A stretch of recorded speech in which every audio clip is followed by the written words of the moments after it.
Worldwatch is at 10 p.m. PST, July 31st. What can I say? Genevieve is a tropical storm. Um, it has been becoming less and less organized, less and less convection. It's over cool and cool water. It has 45 knot winds. And it will definitely be weakening over the next few days to below into a post-tropical cycle by 48 hours. Um, yeah, that's 45 knot winds. Its track will be in the middle of nowhere. There's a Y down here. Move west,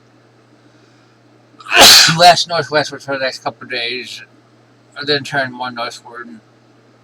Colder and colder water. Definitely going to be weakening. Yeah. So we won't be talking about Genevieve pretty soon. That's for damn sure. Fiend's 125 knots, 20.2 north, 158.3 east. Things haven't really changed in the last couple of days. I mean, especially they're slowly weakening over the next few days. I mean, the thing is definitely going through EWRCs, becoming ever bigger.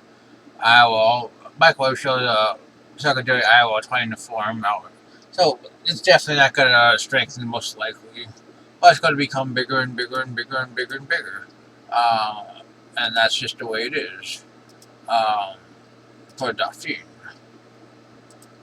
Expected to head towards China over the next week. We're going to be tracking it for a long time.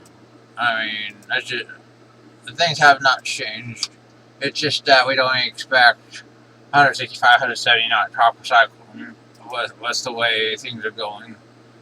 Lastly, 94W has become better organized. Probably already a depression, in my opinion. EPS shows it head towards Luzon, then turning eastward as it gets caught by a trough. Becoming a typhoon, most likely. TEFS doesn't show such a thing, but I mean, I don't really think it. I think it's probably close to a tropical storm. It has a defined LC convection. So yeah. Elsewhere in the Atlantic and Eastern Pacific, there is nothing, and we're not expecting anything to form for the next couple of days. There's the Atlantic. We do got a couple of areas we're going to be watching. One off the Cape Verde over the next 7 to 10 days. Some of the neighbors definitely show some forming. And we're going to watch a system forming north of the Bahamas. But, I mean, GFS has definitely backed off on development. AIFS seems to have been a pretty robust signal for something to try developing them there in the next week or two. Look at these enablers. I mean, there's definitely decent hints at trying to Cape Verde system trying to develop.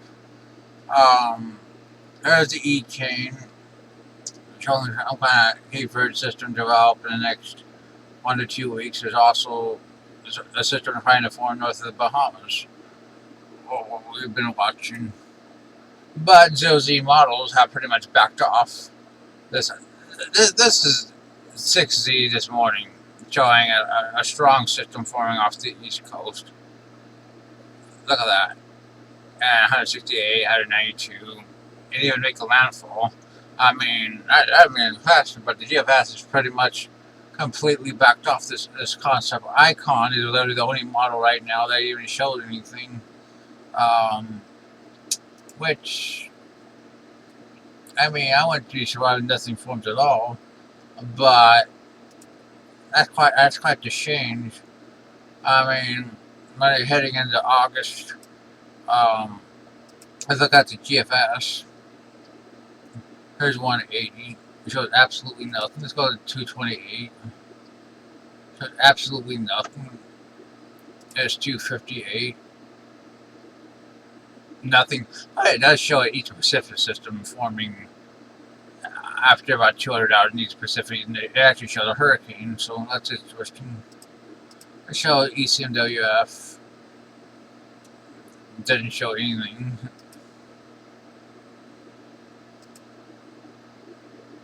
CMC. Still 240. I would be surprised if nothing formed. I mean, like, this is a hostile fucking season. We're in the middle of a super Neo. I mean, but I'd be surprised if this season just shuts down totally. But I'd be watching the subtropics personally. That's where things can form, because the Caribbean and the MD, especially the western portion of the MDR, is going to be really hostile. That is your world watch.